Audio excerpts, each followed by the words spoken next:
भारत ने पहलगाम अटैक का बदला ले लिया, लेकिन बदला कैसे लिया गया?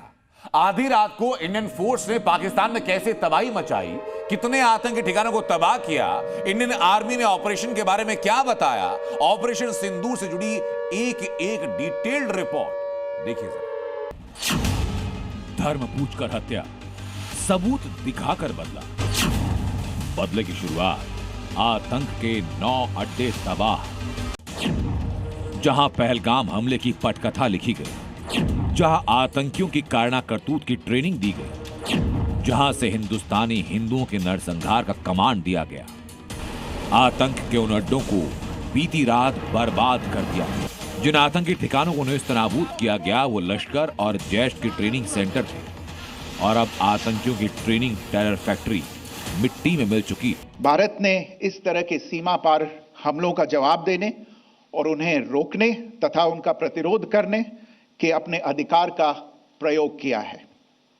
ये कार्यवाही नपीतुली, नॉन एस्केलेटरी, आनुपातिक और जिम्मेदारीपूर्ण है। ये आतंकवाद की इंफ्रास्ट्रक्चर को समाप्त करने और भारत में भेजे जाने वाले संभावित आतंकवादियों को अक्षम बनाने पर केंद्रित है। भारतीय सेना ने आतंकियों के खात्मे के लिए ऑपरेशन सिंदूर चलाया। बीती रात 1 से 1:30 बजे के बीच 25 मिनट के अंदर पाकिस्तान और पीओके में अचानक गोले बरसे। आतंकी कैंप की चीखें सुनाई दी, जहां भारत के खिलाफ खूनी साजिशें रची जाती थी। ओ भाई भाई भाई भाई भाई भाई भाई। भारत ने पाकिस्तान में 9 जगहों पर हमले किए, जिसमें मुजफ्फराबाद है, कोटली है, गुलपुर है, भीमर है, सियालकोट, चाक आमरू, मुरीद के और बहावलपुर। सवाई नाला कैंप मुजफ्फराबाद, जो कि पीओजेके के लाइन ऑफ कंट्रोल से 30 किलोमीटर दूर है। यह एक लश्कर ए तौयबा का ट्रेनिंग सेंटर था। सैयदना बिलाल कैंप मुजफ्फराबाद, यह एक जैश ए मोहम्मद का स्टेजिंग एरिया है। यह हथियार, विस्फोटक और जंगल सर्वाइवल ट्रेनिंग का केंद्र भी था।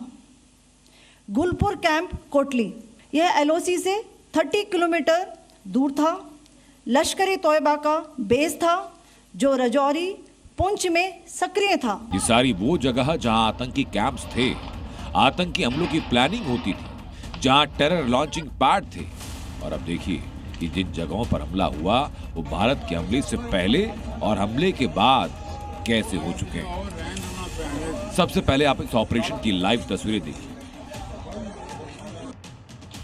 इस तस्वीर में भिम्बर का रिहायशी इलाका दिख रहा है, लेकिन जैसे ही एयर स्ट्राइक होती है सिर्फ धूल और बारूद का गुबार दिखाई पड़ता है। अब कोटली अब्बास की तस्वीर देखिए। स्ट्राइक से पहले आतंकियों की बिल्डिंग्स और कैंप दिख रहे हैं, लेकिन पलक झपकते ही सेना ने सब कुछ बर्बाद किया।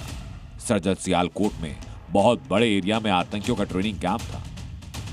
सोनमर्ग, गुलमर्ग और पहलगाम में हुए आतंकी हमलों की ट्रेनिंग इसी सेंटर में हुई, लेकिन सेना के एक्शन के बाद अब यहां कोई नहीं बचा।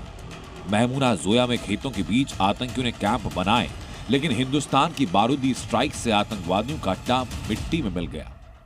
मुरीदके में आतंकवादियों ने पूरी कॉलोनी बनाई, लेकिन सेना ने ताबड़तोड़ 4 स्ट्राइक कर सब कुछ समिदोज किया। सर्जल कैंप सियालकोट, यह अंतर्राष्ट्रीय सीमा से 6 किलोमीटर की दूरी पर है, सांबा कठवा के सामने।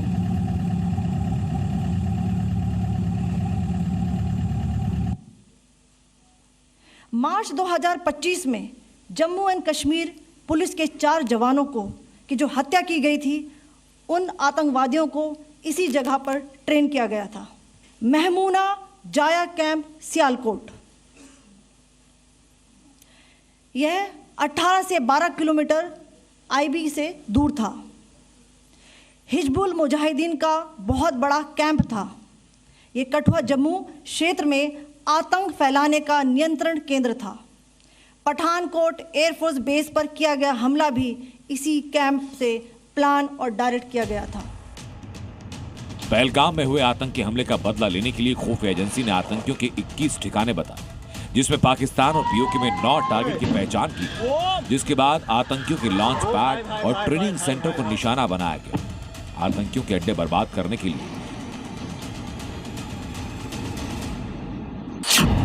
इंडियन एयरफोर्स ने पाकिस्तान में 100 किलोमीटर दूर तक 24 मिसाइलों से कुल 9 ठिकाने तबाह किए। इस आतंकी कैंप में कुछ मस्जिदें थीं जो आतंकियों के बेस कैंप के रूप में इस्तेमाल हो रही थी। बहावलपुर में जैश ए मोहम्मद का हेडक्वार्टर, कोटली में आतंकी ट्रेनिंग कैंप, मुजफ्फराबाद में लश्कर तैयबा का ठिकाना, मुरीदके में लश्कर का हेडक्वार्टर और बाग में हिजबुल मुजाहिदीन का अड्डा। पूरे ऑपरेशन को सफलतापूर्वक अंजाम दिया गया, जिसमें सेना को किसी तरह का नुकसान नहीं हुआ और न ही किसी भी सिविलियन की जान गई।